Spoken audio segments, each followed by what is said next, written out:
આજે તો સમય એમાઇલ દુર્ખીમથી લઈને રોબર્ટ મોર્ટન સુધીનો તબક્કો એ માનવામાં આવે છે. એટલે કે 20મી સદીની અંદર સમાજશાસ્ત્ર એ જે પણ પ્રગતિ કરી, જે પણ વિકાસ કર્યો, એ આખા વિકાસનું માળખું કે વિકાસનું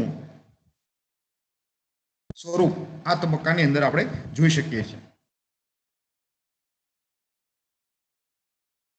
આ તબક્કામાં સમાજશાસ્ત્રનું બૌદ્ધિક માળખું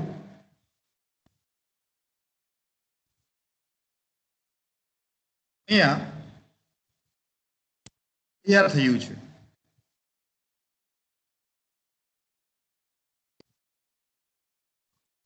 એટલે કે સમાજશાસ્ત્રના ઉદ્ભવની સાથે સમાજશાસ્ત્રના જે સૈદ્ધાંતિક ખ્યાલો હોવા જોઈએ, સૈદ્ધાંતિક વિચારો હોવા જોઈએ, કોઈ પણ વિજ્ઞાન એ વિજ્ઞાન તરીકે આપણે જોઈ શકીએ તો ટકી શકે. માત્ર કોઈ સામાજિક વિજ્ઞાન ટકી શકતું નથી. આવું જે સમાજશાસ્ત્રનું બૌદ્ધિક માળખું છે, એ સમાજશાસ્ત્રનું બૌદ્ધિક માળખું આ તબક્કાની અંદર અસ્તિત્વમાં આવ્યું છે. અને આ આખો જે તબક્કો છે, એ તબક્કાની અંદર પણ કહે કે બાકીના વિશ્વના જે પણ સમુદાયો છે, એ વિશ્વના સમુદાયોની અંદર પણ સમાજશાસ્ત્ર સારી એવી રીતે પ્રગતિ કરી ચૂક્યું છે. એટલે એવું આપણે કહી શકીએ છીએ કે આ જે તબક્કો છે, એ તબક્કો સમાજશાસ્ત્રનો સાર્વત્રિક વ્યાપ અસ્તિત્વ ધરાવતો તબક્કો છે. એટલે કે વિશ્વના લગભગ મોટા ભાગના દેશોની અંદર આ તબક્કાની અંદર સમાજશાસ્ત્રની એક સામાજિક વિજ્ઞાન તરીકેની શરૂઆત થઈ ચૂકી છે. ઇવન કે ભારતની અંદર પણ સમાજશાસ્ત્રનો એક સામાજિક વિજ્ઞાન તરીકે ઉદ્ભવ વિકાસ આપણે આ તબક્કાની અંદર જોઈ શકીએ છીએ. તો આ તબક્કાની અંદર જે પણ વિદ્વાનોની મહત્વની ભૂમિકા રહી છે, કે જેમણે પણ સમાજશાસ્ત્રના વિકાસ માટે પોતાનું પ્રદાન આપ્યું છે, એવા વિદ્વાનોની આપણે વાત કરીએ તો સૌથી પહેલા મહત્વના સમાજશાસ્ત્રી એમએલ દુર્કીમ છે. આ જે એમએલ દુર્કીમ છે, એ એમએલ દુર્કીમ ફ્રેન્ચ સમાજશાસ્ત્રી છે. અને એમનો સમયગાળો 1858 થી લઈને 1917 સુધીનો જોવા મળે છે. આ સમગ્ર જે સમયગાળો છે, સમગ્ર સમયગાળા દરમિયાન એમણે સમાજશાસ્ત્રને એક આખું નવું સ્વરૂપ આપ્યું છે. એક નવી દિશાની અંદર એમણે સમાજશાસ્ત્રની વિકાસની પ્રગતિ એ દિશામાં લઈ ગયા છે. કારણ કે ઓગસ્ટ કોમ્ટેએ પ્રત્યક્ષવાદ નામની એક સંશોધન પદ્ધતિ આપી, અને એ સંશોધન પદ્ધતિ પછી એ પ્રત્યક્ષવાદ હતો, એ પ્રત્યક્ષવાદ વૈજ્ઞાનિકના બદલે સમાજના કલ્યાણ માટે માનવતાના ધર્મ તરીકે પરિવર્તિત થઈ ચૂક્યો હતો. અને એટલા માટે સમાજશાસ્ત્રના અભ્યાસની અંદર પ્રત્યક્ષવાદ ઉપયોગી નહોતું થતું. એવી પરિસ્થિતિની અંદર એક આવશ્યક સંશોધન પદ્ધતિની જરૂરિયાત હતી. તો એની જરૂરિયાતને પૂરી કરવા માટે એમએલ દુર્કીમે સમાજશાસ્ત્રમાં એક નવી સામાજિક અભ્યાસ માટેની પદ્ધતિ વિકસાવી, કે જેને આપણે આંકડાશાસ્ત્રી પદ્ધતિ તરીકે ઓળખાવીએ છીએ. અને એની સાથોસાથ એમણે કહીએ કે જે પણ સમાજશાસ્ત્રના નવા ખ્યાલો આપ્યા, એ બધા નવા ખ્યાલો પણ સમાજશાસ્ત્રના વિકાસમાં ખૂબ મહત્વની ભૂમિકા ભજવે છે. અહીંયા આપણે એમએલ દુર્કીમને સમાજશાસ્ત્રના એક સામાજિક પિતા તરીકે ઓળખાવીએ છીએ. એટલે આપણે સમાજશાસ્ત્રની બાબતમાં ગૌરવ લઈ શકીએ તો એવું કહી શકીએ આપણે કે ભાઈ સમાજશાસ્ત્રને બબ્બે પિતાઓનો વારસો મળ્યો છે. જે પ્રકારે કૃષ્ણ ભગવાનને બે પિતા હતા, એક પાલક પિતા અને એક જન્મ આપનારા પિતા હતા. વાસુદેવે જન્મ આપ્યો અને નંદરાયે એમનો ઉછેર કરીને મોટા કર્યા. એ જ પ્રકારે અહીંયા સમાજશાસ્ત્રને સામાજિક વિજ્ઞાન તરીકે ઓગસ્ટ કોમ્ટેએ વિકસાવ્યું. તો એને જન્મ આપ્યો અને ત્યાર પછી એનો ડેવલપ કરવાનો અને વિકાસ કરવાની કામગીરી અહીંયા એમિલ દુર્ખીમે કરી છે અને એટલા માટે આપણે એમિલ દુર્ખીમને સમાજશાસ્ત્રના સામાજિક પિતા તરીકે ઓળખાવીએ છીએ. એમણે સમાજશાસ્ત્રની અંદર પોતાના વિચારો, પોતાની ભૂમિકા સમજાવવા માટે જે કાંઈ લખાણો લખ્યા છે, જે કાંઈ વિચારો આપ્યા છે, એ એમના 3 મુખ્ય ગ્રંથો છે. Division of labour in society, rules of sociological method, the suicide. આ ત્રણેય જે ગ્રંથો છે, ત્રણેય ગ્રંથોની અંદર પહેલા ગ્રંથની અંદર સામાજિક એકતા અને શ્રમ વિભાજન એમનો ખ્યાલ સમજાયો છે. રૂલ્સ ઓફ સોશિયોલોજીકલ મેથડની અંદર સમાજશાસ્ત્રીય પદ્ધતિના જે નિયમો છે એ નિયમોની વાત એમણે આ પુસ્તકની અંદર કરી છે અને ધ સોસાયટીની અંદર સમાજશાસ્ત્રીય અભ્યાસ તરીકે એમણે ફ્રાન્સના સમાજોની અંદર જોવા મળતી આપઘાતની જે પ્રવૃત્તિ છે એ આપઘાતની પ્રવૃત્તિનો એક સમાજશાસ્ત્રીય અભ્યાસ એમણે આ ગ્રંથની અંદર કર્યો છે. એ સંદર્ભમાં એમણે 3 મહત્વના ગ્રંથો લખ્યા છે અને એ 3 ગ્રંથોની અંદર પોતાની જે કંઈ સમાજશાસ્ત્રીય વાતો કરી છે, જે કંઈ સમાજશાસ્ત્રના વિકાસની અંદર પોતાના પ્રદાનો રજૂ કર્યા છે, એવા મુખ્ય 4 પ્રદાનો એમણે આપ્યા છે. જેમાં પહેલું પ્રદાન છે સામાજિક તથ્યો.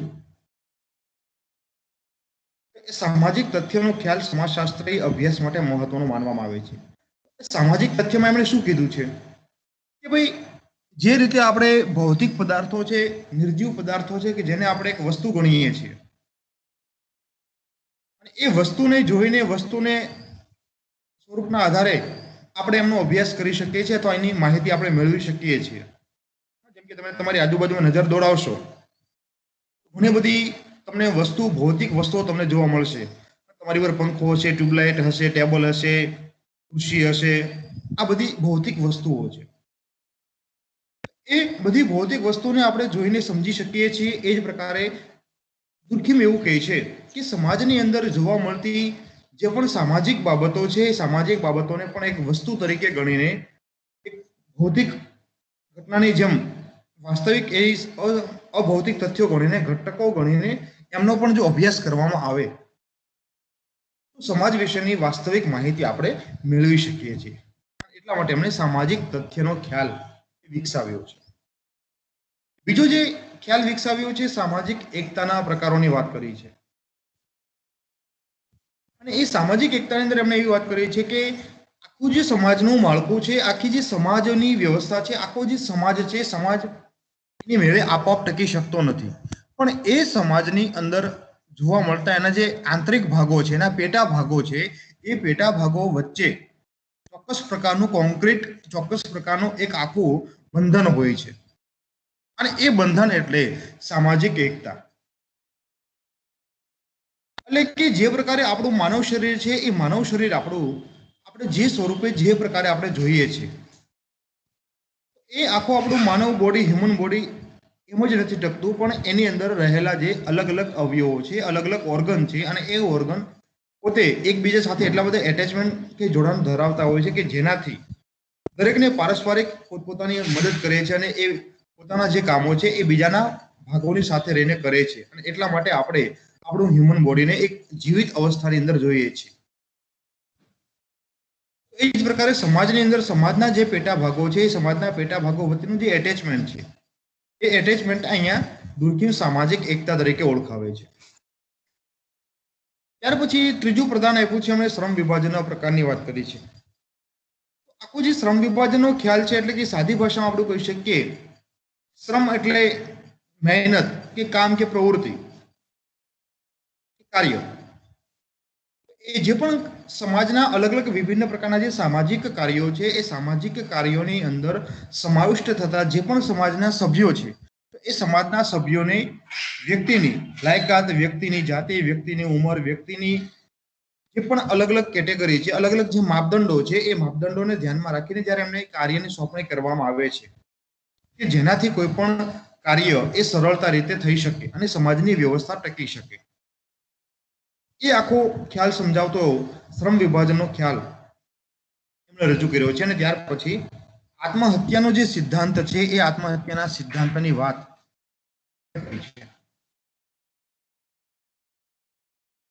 ત્યાર પછી આ જે તબક્કાની અંદર સમાજશાસ્ત્રના અન્ય એક વિદ્વાન જ્યોર્જ સિમેલ છે. અને આ જ્યોર્જ સિમેલ એક જર્મન સમાજશાસ્ત્રી છે અને એ સિમેલે 1858 થી લઈને 1918 સુધી સમાજશાસ્ત્રના વિકાસમાં પોતાના જે કાંઈ વિચારો છે, પોતાના જે પણ પ્રદાનો છે, એ પ્રદાનો એ રજૂ કર્યા છે. એમના મુખ્ય બે ગ્રંથો આપણે અહીંયા જોઈ શકીએ છીએ કે the problems of the philosophy of history અને બીજો એમનો ગ્રંથ છે ધ ફિલોસોફી ઓફ મની. અહીંયા આ સિમેલે જે કઈ વાત કરી છે સમાજશાસ્ત્ર એક નવા આઈડિયોલોજી, એક નવા પ્રકારની વિચારધારા સમાજશાસ્ત્રની અંદર ડેવલપ કરી છે. અત્યાર સુધી સમાજશાસ્ત્રની અંદર કહે કે એક પ્રત્યક્ષવાદી વિચારધારા ચાલતી હતી, પણ અહીંયા સિમેલે એવી વાત કરી, એવી પોતાની દલીલ રજૂ કરી છે કે સમાજનો અભ્યાસ કરવો હોય તો સમાજનો અભ્યાસ કરવા માટે સમાજના લોકો જે આંતરક્રિયા કરે છે એ આંતરક્રિયાનો આધાર લેવો જોઈએ. એટલે કે તમે અને હું, આપણી અલગ અલગ વિભિન્ન અનેકવિધ જરૂરિયાતો છે અને એ દરેક પ્રકારની જરૂરિયાત પૂરી કરવા માટે આપણે એકલા સક્ષમ હોતા નથી. એ ઘણી બધી એવી જરૂરિયાતો છે કે એ જરૂરિયાતો પૂરી કરવા માટે આપણે અન્ય કોઈ પણ વ્યક્તિનો આધાર લેવો પડે છે. માનો કે તમે કુટુંબમાં છો તો કુટુંબમાં તમારી જે કંઈ બાકીની જરૂરિયાતો છે એ જરૂરિયાતને પૂરી કરવા માટે તમારે કુટુંબના બાકીના જે પણ વ્યક્તિઓ છે એ વ્યક્તિઓ સાથે તમારે કોઈને કોઈ પ્રકારનો ડાયલોગ કે કોઈને કોઈ પ્રકારની ઇન્ટરેક્શન, કોમ્યુનિકેશન તમારે કરવું પડે છે.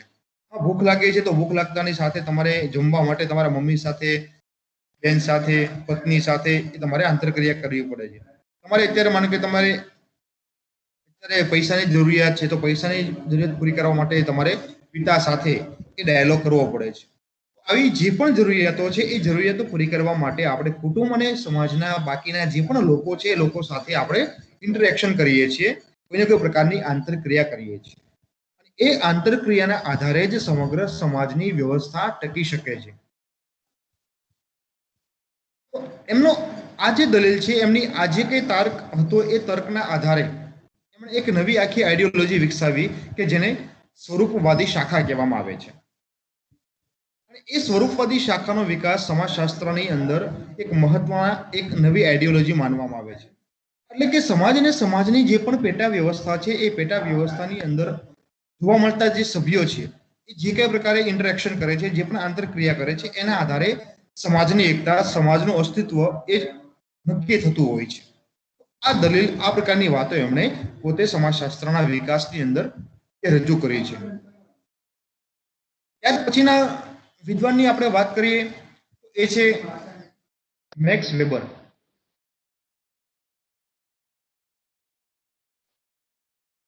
તો મેક્સ વેબર પણ એક જર્મન સમાજશાસ્ત્રી છે અને એમનો 1819 સુધીનો જોવા મળે છે. તો એમણે આગળના જે કંઈ જર્મન વિદ્વાનો હતા એ જર્મન વિદ્વાનો કરતા અલગ પ્રકારના વિચારો, અલગ પ્રકારના પ્રદાનો સમાજશાસ્ત્રની અંદર એમણે રજૂ કર્યા છે. એમના મુખ્ય 3 ગ્રંથો જોવા મળે છે: A Protestant Ethics and the Spirit of Capitalism. એટલે પ્રોટેસ્ટન્ટ જે સંપ્રદાય છે, પ્રોટેસ્ટન્ટ સંપ્રદાયના જે મૂલ્યો છે, એ ખ્રિસ્તી ધર્મનો એક આ સંપ્રદાય છે. જર્મન સમુદાયની અંદર પ્રોટેસ્ટન્ટ અને કેથોલિક આવા બે ખ્રિસ્તીઓના પેટા સંપ્રદાયો છે.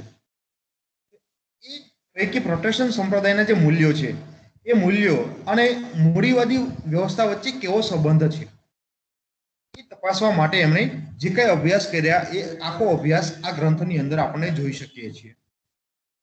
બીજી વાત અમે કરી છે ઇકોનોમી એન્ડ સોસાયટી, એટલે કે અર્થવ્યવસ્થા અને સમાજ વ્યવસ્થા વચ્ચેનો જે સંબંધ છે, સંબંધ તપાસ્યો છે.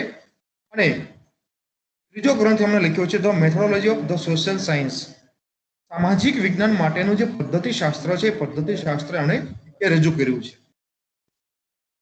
અને આ ગ્રંથોના આધારે એમણે સમાજશાસ્ત્રના વિકાસમાં પણ પોતાના પ્રદાનો આપ્યા છે.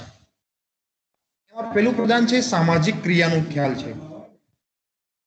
કે એ સામાજિક ક્રિયાના ખ્યાલની અંદર અમે સમજાવ્યું છે કે વ્યક્તિ જે પણ વર્તન કરે છે એ વર્તન હંમેશા સામાજિક ક્રિયા હોતું નથી. એટલે કે આપણે રોજ બરોજ સવારે ઉઠીએ છીએ અને સાંજે સૂઈએ છીએ ત્યાં સુધીમાં આપણે ઘણા બધા વર્તનો કરીએ છીએ. પણ જે વર્તનો છે એમાંના કેટલાક વર્તનો એ માત્ર વર્તનો છે, કેટલાક વર્તનો એ ક્રિયા છે અને કેટલાક વર્તનો એ સામાજિક ક્રિયા છે. એ સંદર્ભમાં અહીંયા મેક્સ વેબર એવું કહે છે કે વ્યક્તિ સભાનતાપૂર્વક ચોક્કસ હેતુની પ્રાપ્તિ માટે સમાજની નીતિ નિયમો, સમાજની વ્યવસ્થાને ધ્યાનમાં રાખીને સમાજના લોકોની વચ્ચે જે પ્રકારનું વર્તન કરે છે તો એ વર્તનને જ આપણે સામાજિક ક્રિયા ગણાવીએ છીએ. ઉદાહરણ તરીકે કે માનો કે આપણે સવારે ઉઠીએ છીએ અને ઉઠીને આપણે માનો કે બ્રશ કરીએ છીએ. બ્રશ કરવાનું જે વર્તન છે એ વર્તન સામાજિક ક્રિયા નથી, પણ એ વર્તન આપણે ચોક્કસ ક્રિયા કહી શકીએ છીએ. કારણ કે કોઈ પણ વર્તનને આપણે ત્યારે જ ક્રિયા કહી શકીએ કે જ્યારે એમાં બે બાબતો સમાયેલી હોય કે એક તો સભાન અવસ્થાની અંદર ચોક્કસ ધ્યેય પ્રાપ્તિ માટે એ વર્તન કરતા હોઈએ છીએ. આપણે બધા જે બ્રશ કરીએ શા માટે કરીએ છીએ? એ આપણે જે દાંતની સફાઈ છે, દાંતની સફાઈ રાખવા માટે આપણે એ વર્તન કરીએ છીએ અને સભાન અવસ્થાની અંદર કરીએ છીએ. આપણે ખબર હોય છે કે હું બ્રશ કરી રહ્યો છું અને એટલા માટે આપણે એ બ્રશ કરવાના વર્તનને સામાજિક ક્રિયાની પણ ક્રિયા ગણાવીએ છીએ. પણ માનો કે એ વર્તનને જો આપણે સામાજિક ક્રિયા ગણાવવું તો અહીંયા મેક્સ વેબરની પરિભાષા પ્રમાણે કહી શકીએ કે સમાજની જે વ્યવસ્થા છે, સમાજના જે નિયમો છે, સમાજના નિયમોને આધીન સમાજના સભ્યોની વચ્ચે જ્યારે આપણે એ બ્રશ કરવાનું વર્તન કરીએ તો એને આપણે સામાજિક ક્રિયા કહીએ છીએ. એટલે કે આપણને અથવા સમાજના જે નીતિ નિયમો છે, સમાજના મૂલ્યો આપણને એમ કહેવાય કે તમારે બ્રશ હંમેશા કેવી રીતે કરવું. તમારે બ્રશ હંમેશા જમણા હાથે પકડવાનું, જમણા હાથે પકડ્યા પછી ટૂથપેસ્ટ લગાવીને ડાબી બાજુના દાંતની સફાઈ કરવાની, પછી જમણી બાજુના દાંતની સફાઈ કરવાની. આપણને નિયમો શીખવાડે બ્રશ કરવાના. અને સમાજના એટલે કે કુટુંબના જે સભ્યો છે, કુટુંબના સભ્યોની વચ્ચે રહીને આપણે બ્રશ કરીએ તો એ વર્તનને અહીંયા મેક્સ વેબર સામાજિક ક્રિયા ગણાવે છે. પણ એવું આપણે કરતા નથી. આપણે આપણી અનુકૂળતા પ્રમાણે આપણે મોટા ભાગે બ્રશ કરીએ છીએ. ડાબા હાથે પકડીએ, જમણા હાથે પકડીએ, ડાબી બાજુથી શરૂઆત કરીએ કે જમણી બાજુથી શરૂઆત કરીએ. કોઈ બ્રશ ના પણ કરતું હોય, મોસ્ટ ઓફ આપણે કદાચ વોશ બેસિનમાં કરીએ કે આપણા બાથરૂમની અંદર કોઈ પણ જગ્યાએ બ્રશ કરીએ કે જ્યાં કુટુંબના બધા સભ્યો આપણી સામે ઊભા હોય એવું જરૂરી હોતું નથી. એ સંદર્ભમાં અહીંયા સામાજિક ક્રિયાનો ખ્યાલ આપણને મેક્સ વેબરે રજૂ કર્યો છે.